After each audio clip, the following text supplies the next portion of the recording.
We've got a few people here. That's super exciting. One more time. I'm Robin. I'm on the Limbic Media, aka Maestro DMX customer support team. If you've ever dropped into our office hours, which are a live Zoom call, you'll meet myself, and we have two other support members, Michael and Joseph, who are both fantastic.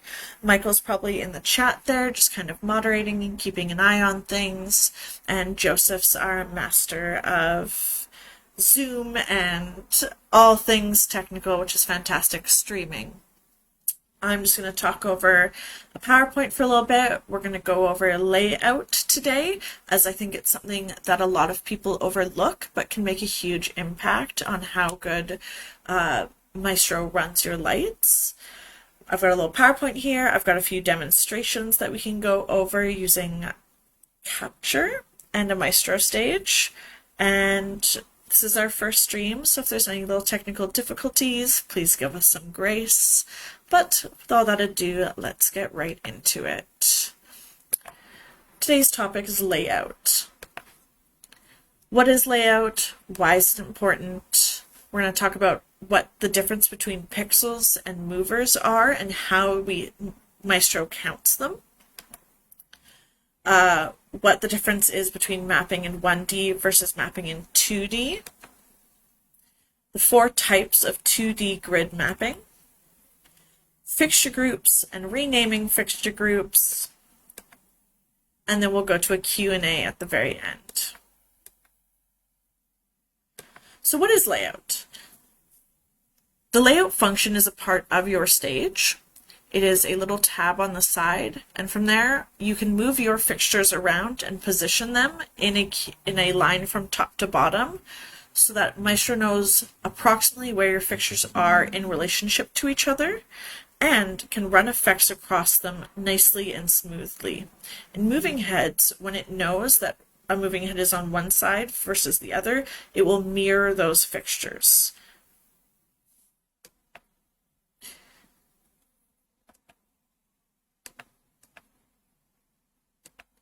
So pixels and movers. Each fixture has different attributes in it from the fixture profile.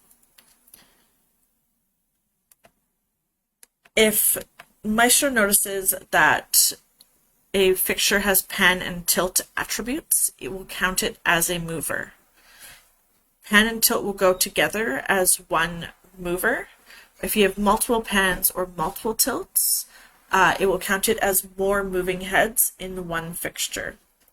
As far as pixels, we're looking at things like dimmers and red, green, blue, your RGBs, or things like HSI, hue, saturation, and intensity, which is often dimmer as well. These groups of things will create a single pixel. Either a dimmer will be a pixel, or a group of RGB will be a pixel. And so there's lots of fixtures out there that have multiple red, green, blue, red, green, blue, red, green, blue, and it will count each set of RGB as individual pixels. You can often see it on your stage next to each fixture. It will give you a quick little count of how many pixels and how many movers each have.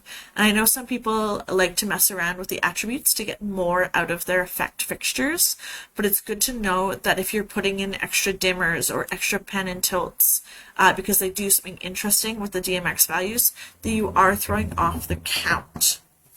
And you're telling Maestro that there are more fixtures than there really are, which can make effects run a little bit funny.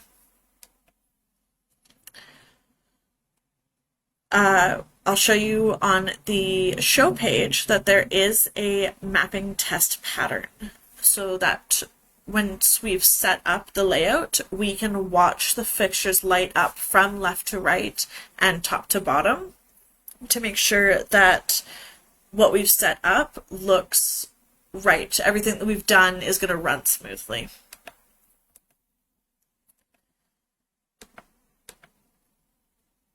So Maestro has 2 ways to map fixtures. You can either do it in one dimension, which is simply lining up your fixtures from top to bottom to be the way we see it on stage is left to right or top to bottom. It also has a 2D grid. When I think of a 2D grid, I'm thinking of fixtures that have a number across and a number down, but are a nice like square or rectangle of fixtures that they can be created in a grid. So while all fixtures, all lighting is two-dimensional, what we're really looking for is these nice symmetrical patterns of lighting. This will become more clear shortly. We can also do this as far as movement. We can 2D map specifically the moving head fixtures, which will create more dynamic and interesting movements from Maestro.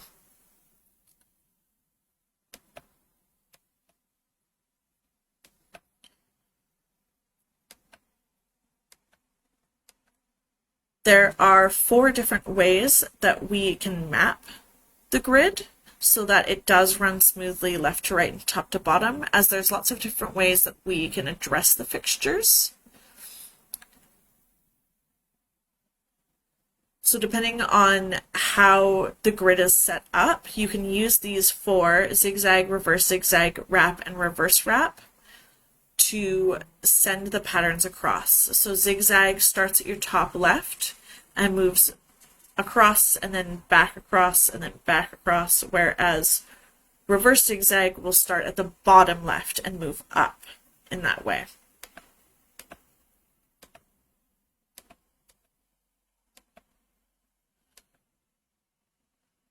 Wrap will start from the top left and move down, but it will always start on the left of each line. Reverse wrap will start from the bottom left, but continuing to start at the left, versus zigzag, which will start at the left and then start the next segment on the right. Length refers to the amount of fixtures in each column of grid that you have.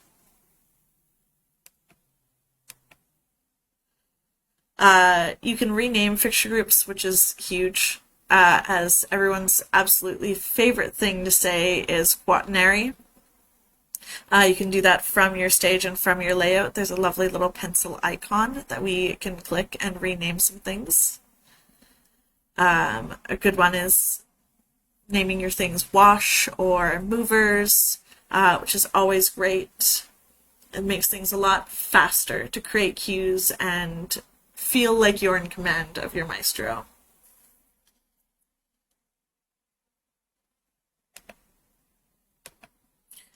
I'm going to come back to Q&A. Let's go and get into some of these lovely little scenarios that I've built.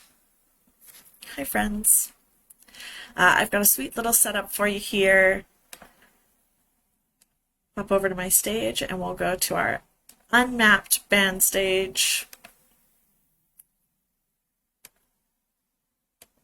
where absolutely all my fixtures are in primary. They're all in one big jumble from left to right, and if I try to run a chase or let's do the mapping test so that we can see what it looks like here.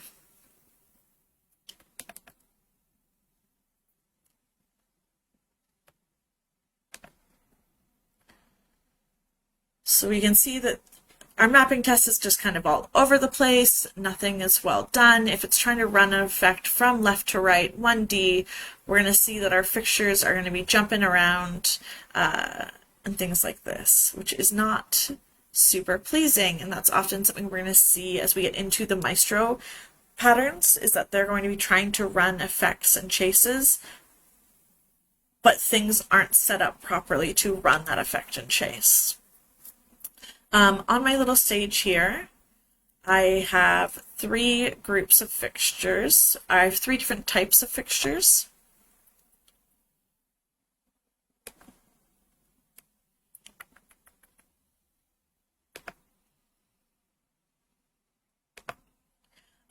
So I have 16, or a 4x4 grid, of just some classic blinders. And I've got nicely mixed up on 4 different trusses at the back, some moving heads. They're B-Topper LPC006. No, LS10s.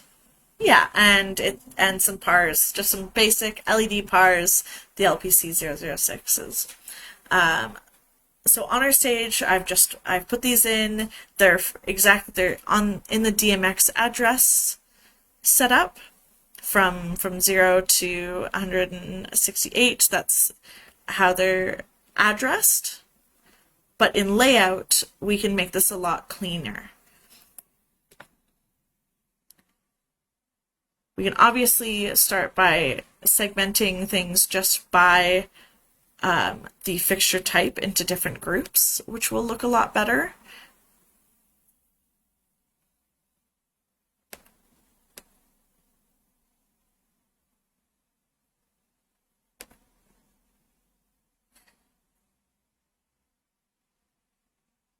But once we've got them into their individual groups, we're also going to want to set them up so that they are properly left to right, and I'm going to show you some examples of some nice 2D grids.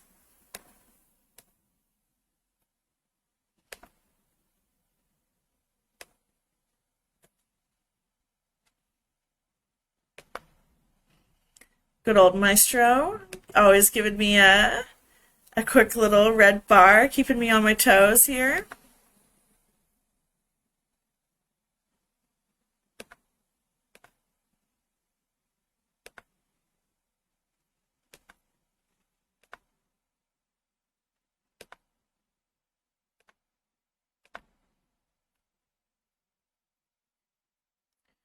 So you can just go through and really easily remap these just through your stage and changing what each one says. I'm going to go to one I've already mostly mapped. So again, we have our blinders in our third group, our movers in our secondary group, and our pars in the first group.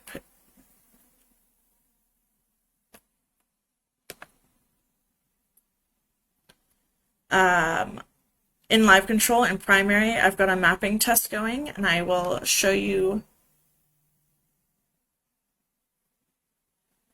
realistically. The one I don't have mapped is our tertiary. It's our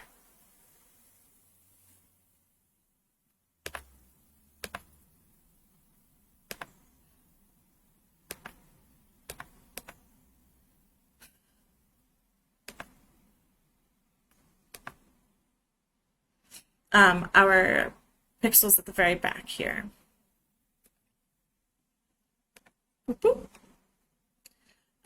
So even though they're all in layout from top to bottom, because the way it's DMX'd isn't from left to right properly, we see our fixtures jumping all over the place.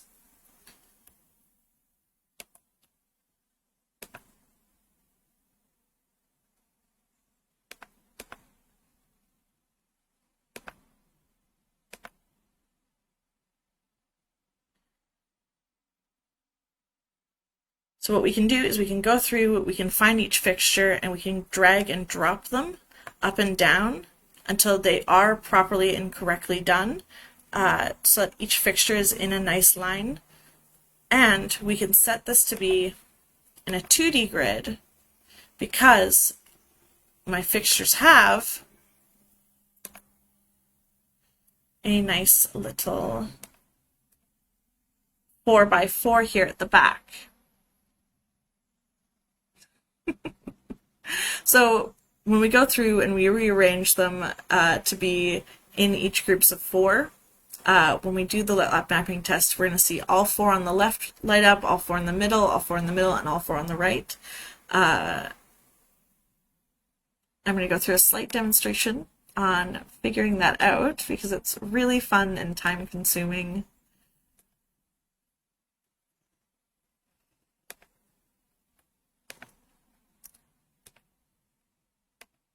To do that, I often like to put everything to a solid color on my tertiary, because that's the one I'm working on.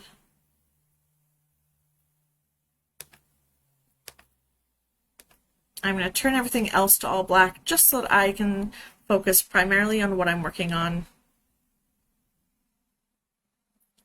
And then I can hit my solo button here on the side, and I can see that the very first one, the first 5 here, I know are mapped correctly. But it's the other 11 that we're going to go through and find and move. And you know what? We're even going to make this even a little bit easier. Here's that pencil I was talking about. And we'll rename this blinders, and that will be our blinders group. And then I can find that even easier on the show page as well. This is the 2D mapping that we were talking about. This was really easily found just by switching like here, as well as sometimes when you first join in, mapping will be hidden away here. So we can just hit that extend button and change it to 2D. I know that these fixtures have a length of 4, which is what we see going downwards of each column. There's 4 pixels. And then I'm going to go through and just have so much fun finding each fixture. I'm going to start from the bottom and move around until I can find that very last fixture and drag it to the bottom. There you are. And we'll do about 4 of these, and then I'll swap us to my stage that's already mapped correctly, and we can see everything nicely done. And then we'll do an example of mover mapping.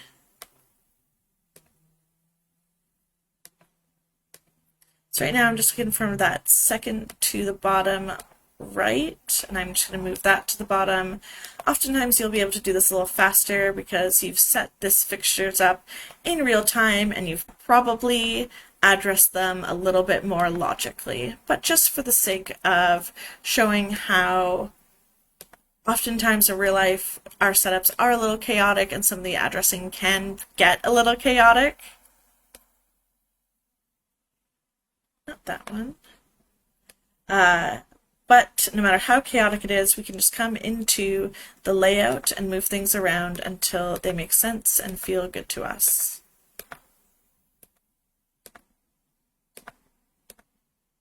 Find that last pixel on the last tree there.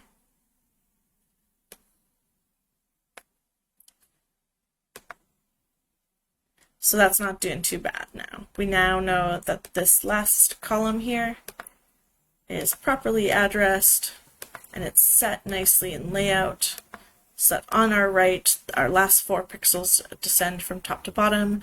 And I would go through and do every single one of these, which I've already done in our other fixture groups, which I can show you here.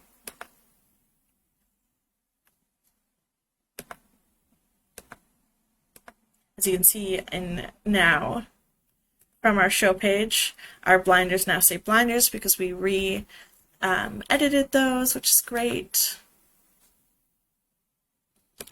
Our primary, we can do a 2D grid here, and they have a length of 2 because there's only 2 going down of each of these for 8 pars total, and these are already properly mapped.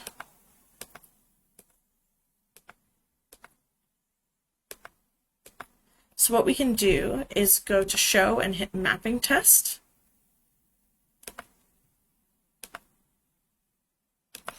And see how the mapping test is already running across. So it's running right to left, and a little off there. One of the things I like to do is bring the width down. It can help when you've got a bunch of fixtures. When it's got a wider width, it will show you 2 or 3 going across left to right, 2 or 3 columns going across left to right, whereas bringing the width down helps me focus on single fixtures. And you can also adjust the speed so it goes a little faster for your liking.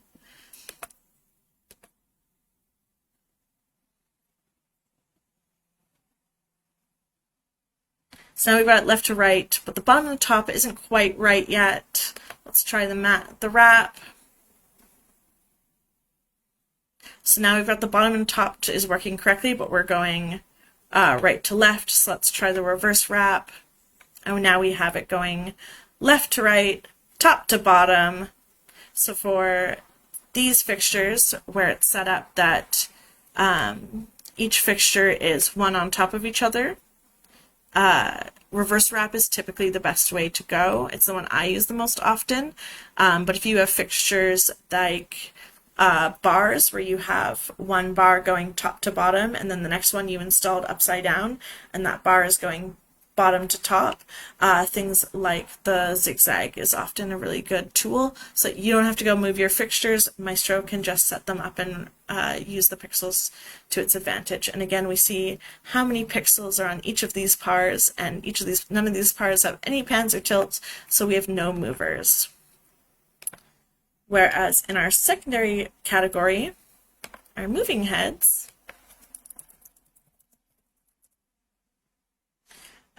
we have a pixel on each and a mover on each. These are going to be a little bit harder to see in Capture.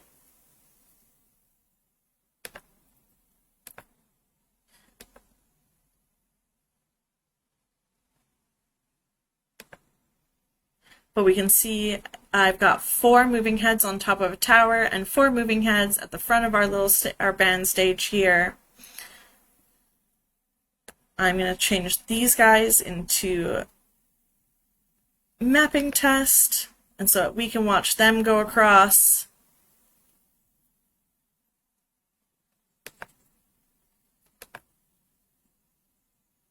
Oh, I have a few messages here.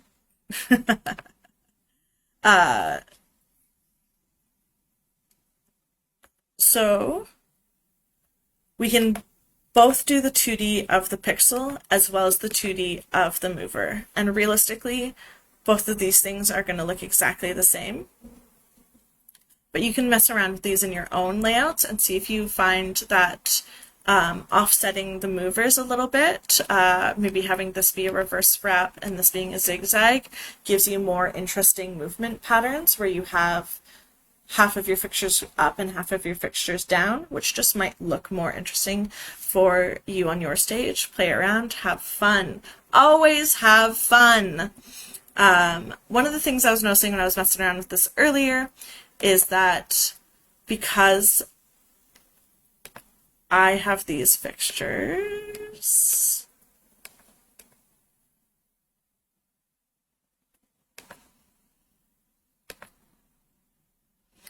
currently I have these fixtures mapped going left to right, which I could go in and I could move all the heads around, but one way to get around that is to, so the first 4 are left to right on the top and the second 4 are left to right on the bottom, is I can set that length to 4. And so that the length, instead of going up and down, is the length left to right.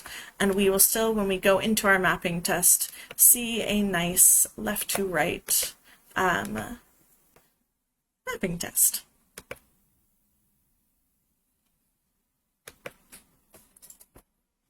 Did I do them wrong? Or can we just not see them because they're moving heads and they're really... Let's set this to white.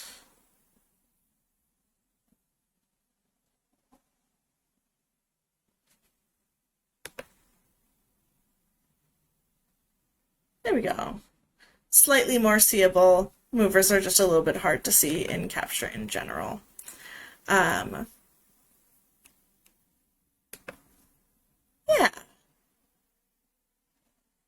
We're at about the half-an-hour mark. I apologize, it was a little bit rambly. It's our very first session here.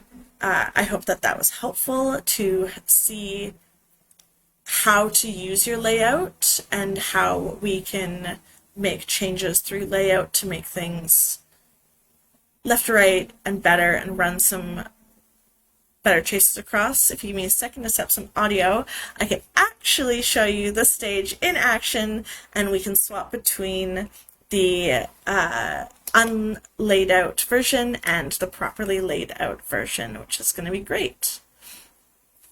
I'm going to let you cats ask some questions.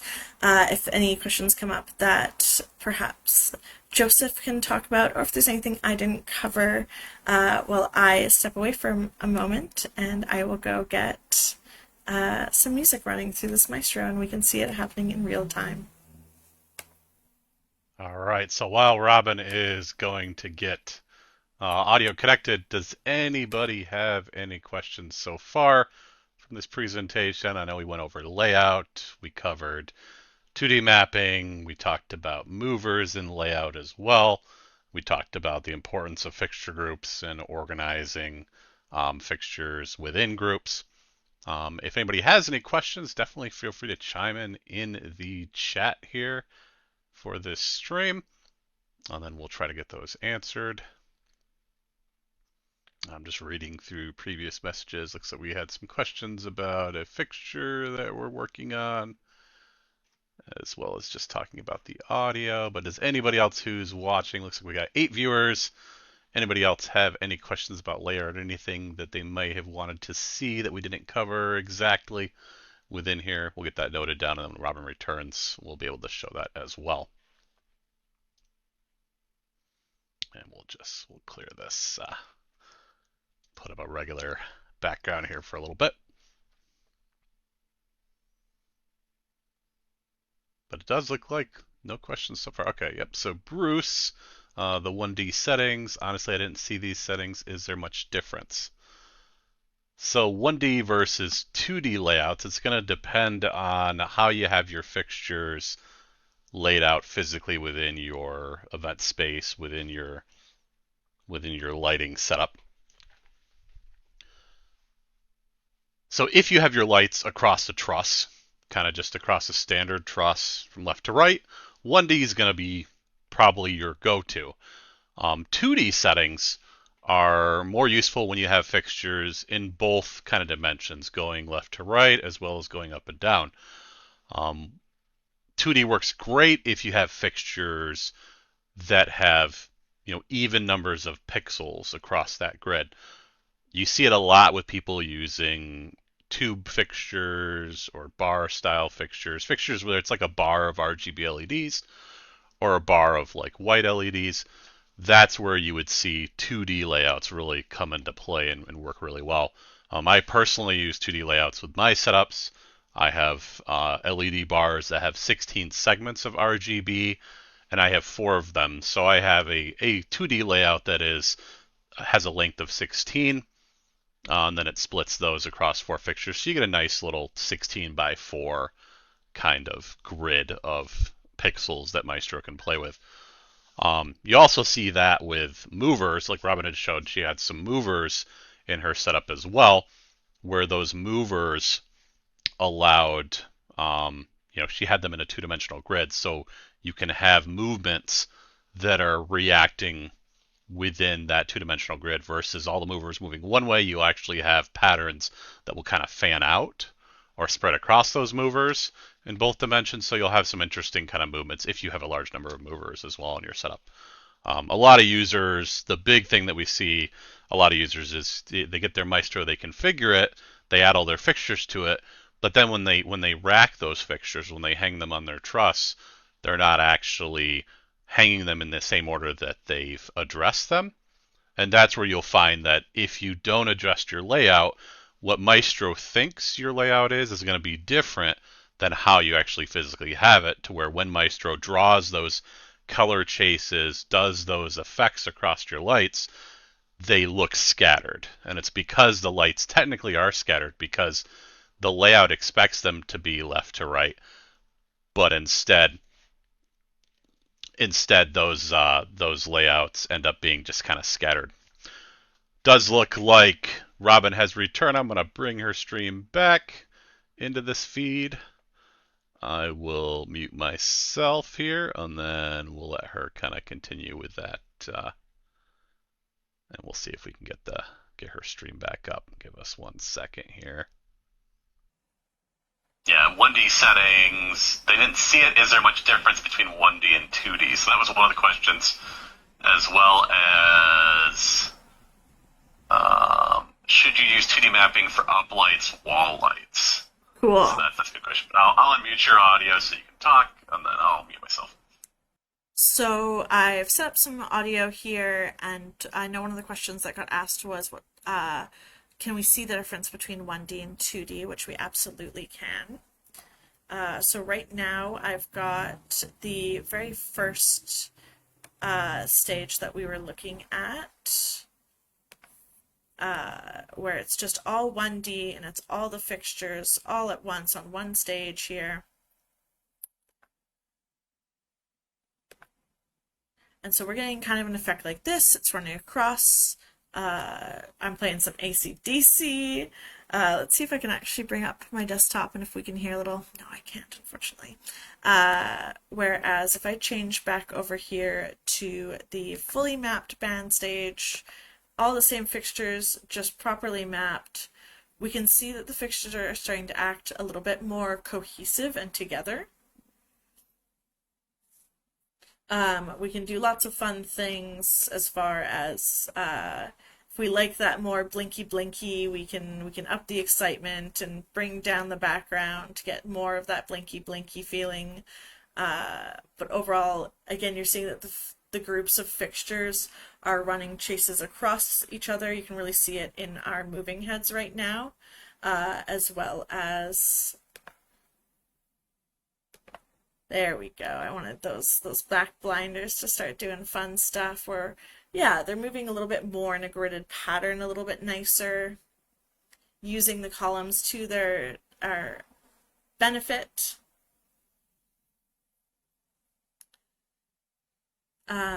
And then the other one that got asked was uplighting and wall washing effects.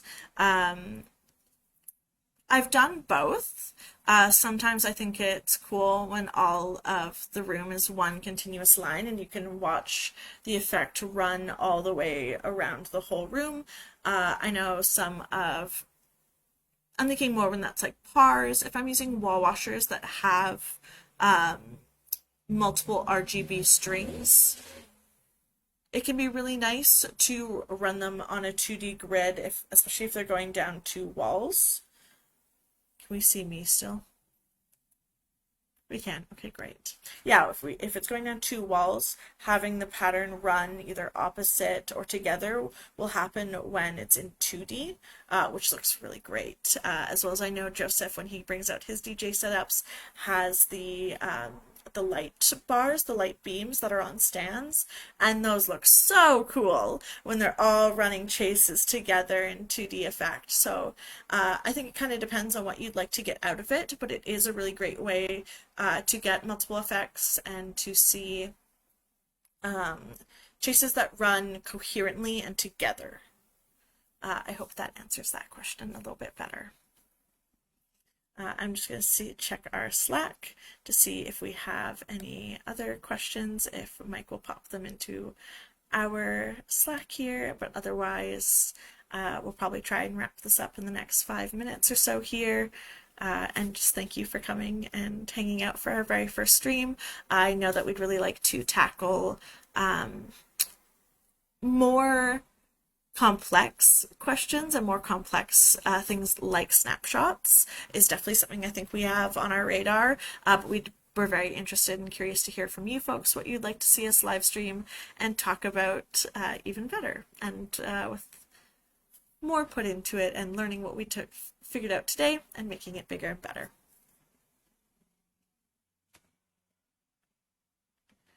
I think Michael was thinking about posting a poll about what you folks would like to see.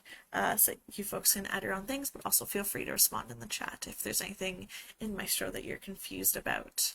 I think another good one would probably be to go over audio with folks. That one's always great. And a big one we troubleshoot.